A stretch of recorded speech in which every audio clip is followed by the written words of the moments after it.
Venezuelan president Nicolas Maduro അമേരിക്കയുടെ പിടിയിലായ സംഭവം ലോക ഊർജ്ജ വിപണിയിൽ വലിയൊരു മാറ്റത്തിന് കാരണമായിരിക്കുകയാണ്. ഇത് ഇന്ത്യക്ക് പ്രയാസകരവും എന്നാൽ ലാഭകരവുമായ ഒരു ഓയിൽ ട്രയാങ്കിൾ സാഹചര്യം സൃഷ്ടിച്ചിരിക്കുന്നു.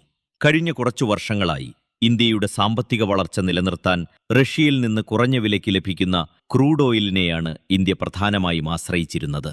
നിലവിൽ ലോകത്തിലെ ഏറ്റവും വലിയ എണ്ണ നിക്ഷേപമുള്ള വെനസ്വേല അമേരിക്കയുടെ സ്വാധീനത്തിലാകാൻ സാധ്യതയുള്ളതിനാൽ ഇന്ത്യക്ക് തങ്ങളുടെ എണ്ണ വാങ്ങൽ തന്ത്രം മാറ്റാൻ നല്ലൊരു അവസരം ലഭിച്ചിരിക്കുകയാണ്. ഇത് ഇന്ത്യക്ക് ഏറ്റവും കുറഞ്ഞ വിലയിൽ എണ്ണ വിൽക്കുന്നതിനായി റഷ്യയും വെനസ്വേലയും തമ്മിൽ വലിയൊരു വിലയുദ്ധത്തിന് വഴിതെളിക്കും. ഈ സാഹചര്യം തനിക്ക് അനുകൂലമായി ഉപയോഗിക്കാൻ ഇന്ത്യക്ക് മികച്ചൊരു സാഹചര്യമുണ്ട്. പ്രത്യേകിച്ച് ജാംനഗറിലെ റിലയൻസ് റിഫൈനറി പോലുള്ള പല ഇന്ത്യൻ റിഫൈനറികളും ഹെവി ഗണത്തിൽപ്പെട്ട ക്രൂഡ് ഓയിൽ ശുദ്ധീകരിക്കുന്നതിനായി പ്രത്യേകം രൂപകൽപ്പന ചെയ്തവയാണ്. വെനസ്വേലയിലെ എണ്ണയും ഇതേ ഹെവി വിഭാഗത്തിൽപ്പെട്ടതാണ് എന്നത് ഇന്ത്യക്ക് വലിയൊരു ശക്തിയാണ്.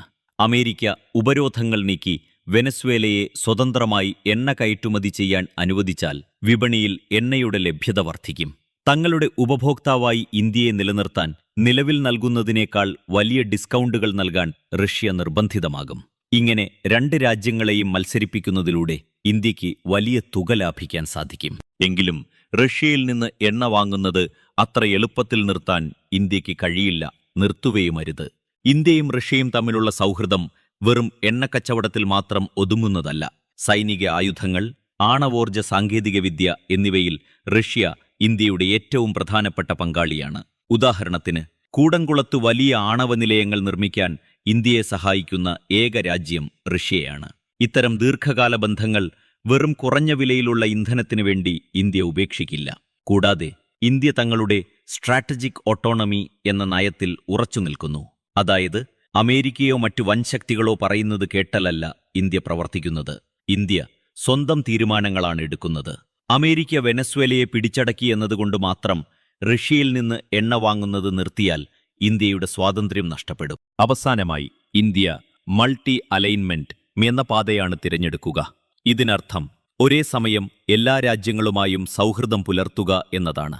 വെനസ്വേലയുടെ മേലുള്ള ഉപരോധങ്ങൾ നീക്കി എണ്ണവില കുറഞ്ഞാൽ ഇന്ത്യ ലാഭമുണ്ടാക്കാൻ വെനസ്വേലയിൽ നിന്ന് കൂടുതൽ എണ്ണ വാങ്ങും.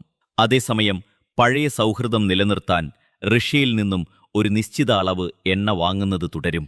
രണ്ട് വലിയ എണ്ണ വിതരണക്കാർ ഇന്ത്യയുമായുള്ള കച്ചവടത്തിനായി മത്സരിക്കുമ്പോൾ ഇന്ത്യ അതിൽ വലിയ വിജയിയായി മാറും. ഇതിലൂടെ ആഗോള സൗഹൃദങ്ങൾ സന്തുലിതമാക്കുന്നതോടൊപ്പം ഏറ്റവും കുറഞ്ഞ വിലയിൽ ഇന്ധനം നേടാനും ഇന്ത്യക്ക് കഴിയും. ഈ ഉന്നതതല മത്സരത്തിൽ ഇന്ത്യ ഒരു ബുദ്ധിമാനായ ഉപഭോക്താവായി പ്രവർത്തിച്ച് സ്വന്തം രാജ്യത്തിന്റെ താൽപ്പര്യത്തിനും സമ്പദ്വ്യവസ്ഥയ്ക്കും മുൻഗണന നൽകുന്നു.